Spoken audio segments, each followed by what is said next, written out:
السلام علیکم ورحمۃ اللہ وبرکاتہ۔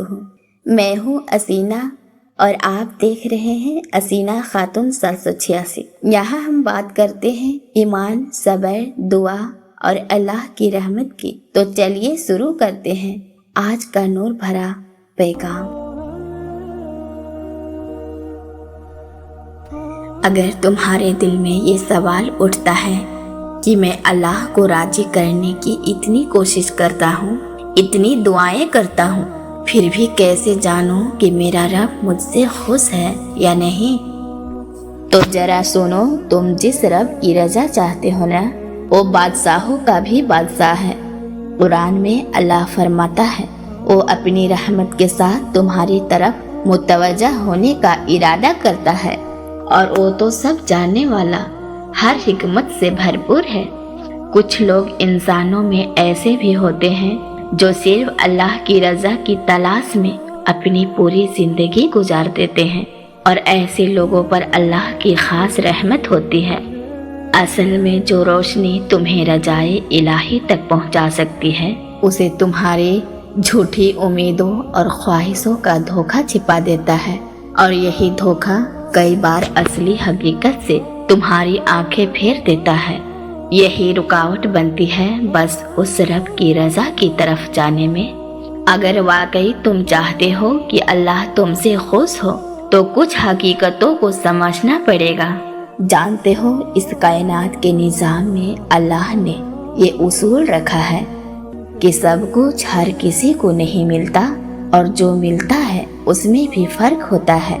اگر ایک دروازہ بند ہوتا ہے تو یقین مانو دوسرا دروازہ ضرور کھولا جاتا ہے، اور جب تم اللہ کی اس تقسیم پر راضی ہو جاتے ہو تو وہ رب تمہاری رضا میں بھی اپنی رضا شامل کر دیتا ہے۔ میں جانتی ہوں تم اکثر لوگوں کو خوش کرنے کی کوشش کرتے ہو، ان سے امیدیں لگاتے ہو، ان کی باتوں سے اپنی قیمت طے کرتے ہو، لیکن صرف ایک بار خود کو اللہ کی نظر میں پسندیدہ بنا لو، اور تمہاری زندگی کو اتنا آسان بنا دے گا کہ تمہیں کسی انسان کی رائے کی ضرورت ہی نہیں پڑے گی۔ اگر آج تمہاری زندگی میں سب کچھ الٹا پلٹا چل رہا ہے تو گھبراؤ مت۔ کبھی کبھی کچھ بہترین ہونے سے پہلے سب کچھ بگڑتا ہے، ایک ایک چیز ہاتھ سے پھسلتی ہے، مگر پھر اچانک ایک ایسا موڑ آتا ہے جو سب کچھ سنوار دیتا ہے۔ جانتے ہو، جب اللہ کسی کو پسند کرتا ہے تو وہ اسے مشقت میں ڈالتا ہے تاکہ وہ محبت سے رو رو کر اسے پکارے۔ اللہ کو اپنے بندے کی یہی ادا سب سے زیادہ پسند ہے۔ خوش نصیب ہیں وہ لوگ جنہیں اللہ بار بار سننا پسند کرتا ہے۔ اللہ سے محبت سستی نہیں ہوتی، لیکن اس کا انعام بہت عظیم ہوتا ہے۔ اگر آج تم یہ سوچتے ہو کہ میری آزمائش کب ختم ہوگی، یا میری ہر کوشش بے اثر کیوں ہو رہی ہے، تو رک کر سوچو، یہ جو غم، یہ جو دکھ، یہ صرف اس لیے آتی ہے تاکہ تمہیں خود سے اور اپنے رب سے ملوایا جا سکے، ورنہ انسان تو اتنا مصروف ہو چکا ہے کہ خود کی روح سے بھی دور ہو گیا ہے۔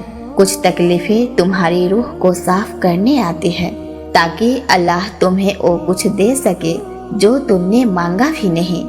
اگر تمہاری دعائیں قبول نہیں ہو رہی تو ایک کام ضرور کرنا، ان سب کو معاف کر دو جنہوں نے تمہیں دکھ پہنچایا ہے، صرف اللہ کے لیے، کیونکہ حدیث میں ہے اللہ ان سے راضی ہوتا ہے جو معاف کرنے والے ہوتے ہیں۔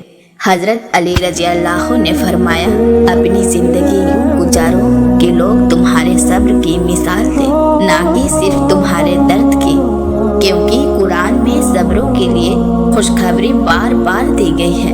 یاد رکھو، اگر تم اللہ سے بڑھ کر کسی اور کو چاہنے لگو گے تو وہ محبت تم سے چھین لی جائے گی۔ قرآن کہتا ہے، اے میرے بندے، تو نے مجھے وہ درجہ نہیں دیا جو دینا چاہیے تھا، اور پھر بھی وہ رب تمہاری خامیوں کو معاف کرتا ہے، تمہارے آنسوؤں کو اپنی محبت سے ٹھنڈک دیتا ہے۔